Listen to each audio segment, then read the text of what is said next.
Halo semuanya, sahabat-sahabat Silasmat. Senang rasanya bisa berjumpa lagi pada video kali ini, di mana kali ini kita akan belajar untuk materi di kelas 7, yaitu kelanjutan dari pecahan. Semoga kalian bisa dapat menikmati dan dapat memahami untuk materi yang akan dibahas pada saat ini ya. Kita akan mengenal pertama itu ada pecahan biasa. Bagaimana dalam pecahan biasa itu ada beberapa juga dibagi-bagi menjadi ada namanya pecahan murni, ada namanya pecahan tidak murni. Apa itu pecahan murni? Pecahan murni adalah contohnya 1/3, 2/5, 4/7. Sedangkan pecahan tidak murni 15/3, 20/5 ataupun 28/7. Nanti akan kita bahas bagaimana kita membedakan pecahan murni dan pecahan tidak murni. Oke, tapi sebelumnya tetap kalian jangan lupa untuk selalu mendukung channel ini, untuk selalu mendukung channel ini. Jangan lupa like, share, komen, dan subscribe, dan tekan bunyi belnya ya, supaya ada notifikasi video terbaru kamu tidak ketinggalan. Oke, selanjutnya dalam pecahan itu ada namanya pecahan persen, ada juga namanya pecahan per mil, ataupun ada pecahan desimal. Tapi nanti bagian yang pertama ini kita akan membahas pecahan biasa itu sendiri apa, kemudian pecahan persennya, kemudian nanti part keduanya pecahan per mil ataupun pecahan desimal. Mengapa kita perlu mempelajari ini? Karena pecahan-pecahan ini harus kita pahami dalam kehidupan kita sehari-hari. Oke, pecahan persen itu ya contohnya 20%, 30%, 40%. Jadi simbolnya untuk persen itu adalah ada pembilang, ada penyebut. Sedangkan penyebutnya itu adalah 100. Itu untuk persen. Simbolnya ini ya. Kemudian per mil ya, simbolnya per 1000. Ya, per 1000 ya, simbolnya lihat, perhatikan 5/1000, 5/1000 gitu ya. Kemudian ini 20/1000 ya, ini 20 per mil, 5 per mil. Sedangkan pecahan desimal, namanya desimal berarti koma ya, ada tanda koma, 2 di belakang koma, 0,25, 0,75, 0,30. Oke, kita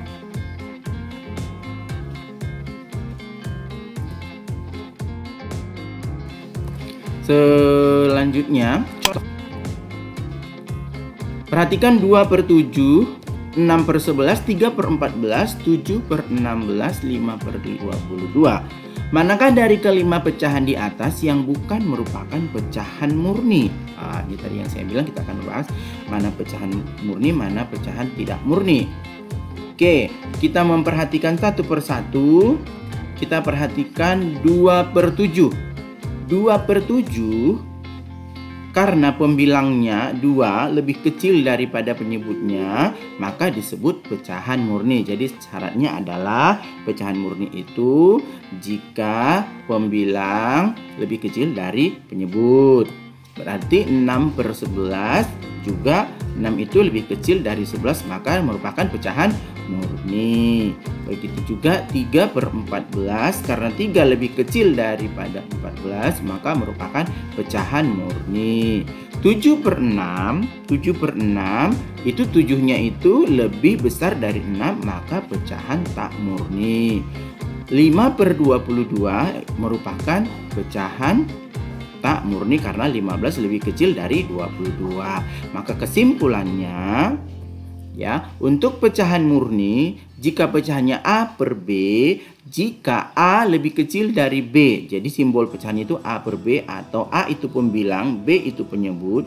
Jika pembilang lebih kecil dari penyebut, maka itu adalah pecahan murni. Maka sebaliknya pecahan tak murni adalah jika A per B, A lebih besar dari B, atau pecahan pembilang lebih besar dari penyebut, maka pecahan tak murni. Jadi sudah paham ya, pecahan tak murni dan pecahan murni. Oke, selanjutnya kita memperhatikan masuk ke 7/25, 80/125, 0,35, dan 9/20.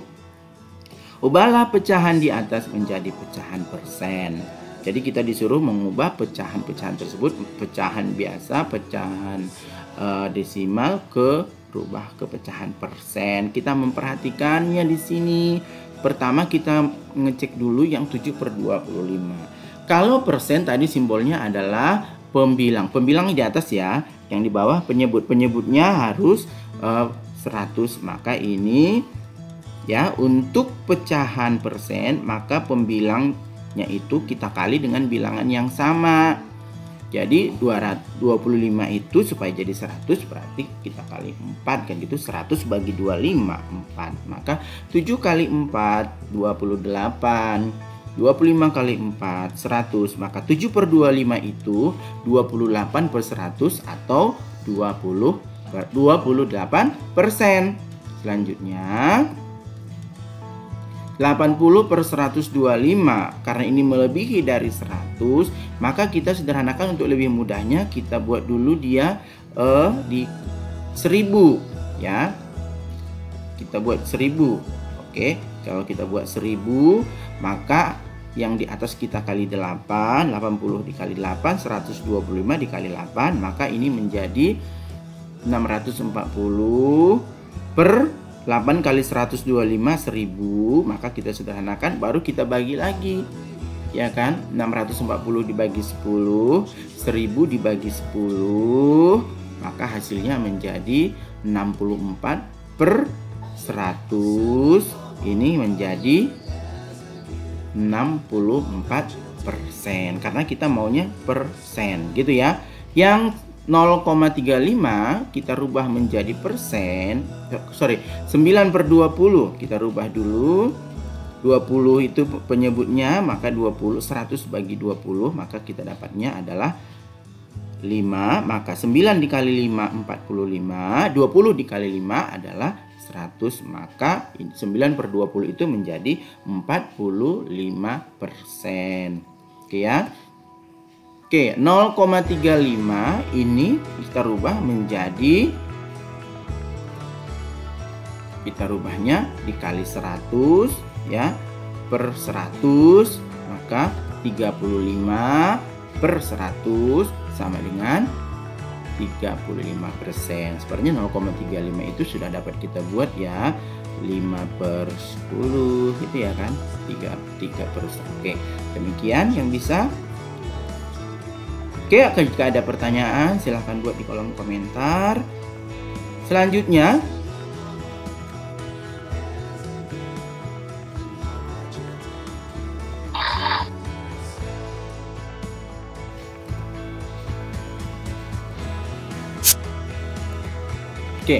untuk membeli sebuah televisi seharga 3 juta rupiah, terdapat perhitungan pajak sebesar 10%, bertambah mahal, dan potongan harga sebesar 5%, harganya bertambah murah. Artinya kalau pajak berarti kan kita nambah ya, sedangkan kalau potongan itu berarti yang kita beli itu dikurang, berarti berkurang, makanya bertambah murah. Oke, ada option yang harus dibandingkan. Pertama katanya, hitunglah besar uang yang harus dibayar jika perhitungan dilakukan berdasarkan, kita buat potongan harga dulu baru kita buat hitung pajaknya ya. Yang kedua nanti ya, yang pertama katanya hitunglah besar uang yang harus dibayar jika perhitungan dilakukan berdasarkan potongan harga kemudian berdasarkan potongan pajak. Oke, kita hitung pertama. Di sini harganya kan 3 juta. Dari harga 3 juta itu kita buatkan potongan dulu. Berarti potongannya 5%. Berarti 5/100 kali 3 juta. Maka potongannya itu ada Rp150.000. Maka harganya menjadi 3.000 dikurangi Rp150.000. Maka ini menjadi 2.850.000 gitu ya. Kemudian kita hitung pajaknya. 2.850.000 10% pajaknya, maka didapat dia sama dengan 10 per 100 kali 2.850 dapatnya 285.000. Maka kita tambahkan 2.850.000 kita tambahkan dengan pajak 285.000, maka hasilnya 2.850.000 ditambah 285.000 itu menghasilkan 3.135.000 ya. Oke, yang kedua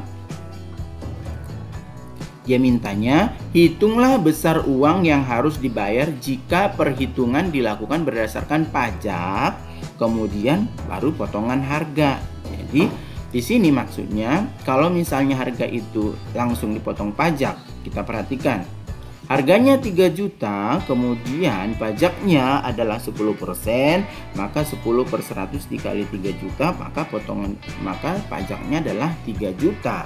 Maka harga yang kita bayar adalah 3 juta ditambah 300.000. Maka totalnya 3.300.000 dengan harga pajak.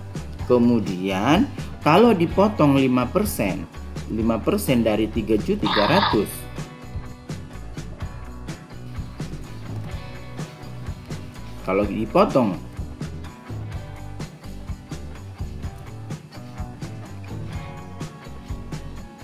5%-nya, maka 5 per 100 dikali 3.300.000 gitu kan, maka didapat 165.000 potongannya.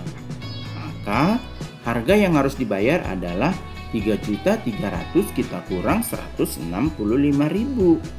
Maka totalnya adalah 3.135.000. Jadi di sini dapat kita simpulkan bahwasanya jikapun harganya misalnya kita gunakan dipotong pajak dulu, kemudian baru dipotong dibayar pajak dulu, dihitung pajaknya dulu, baru dipotong harganya, bahwasanya sama ya, sama saja hasilnya, tetap 3.135.000. Jadi dapat kita bandingkan bahwasanya antara A dan B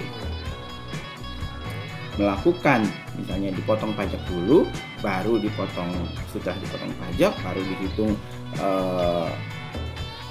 potongan harganya dengan dipotong harga dulu baru dengan pajak, maka hasilnya tetap sama. Jadi tidak ada perbedaan ya. Oke.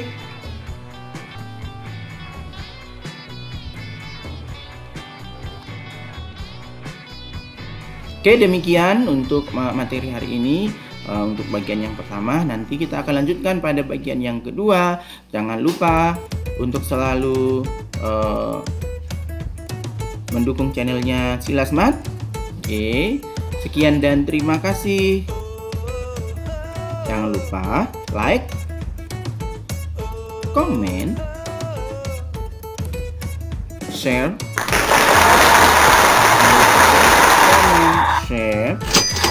subscribe, dan bunyikan notifikasi loncengnya. Terima kasih, selamat belajar, selamat beraktivitas.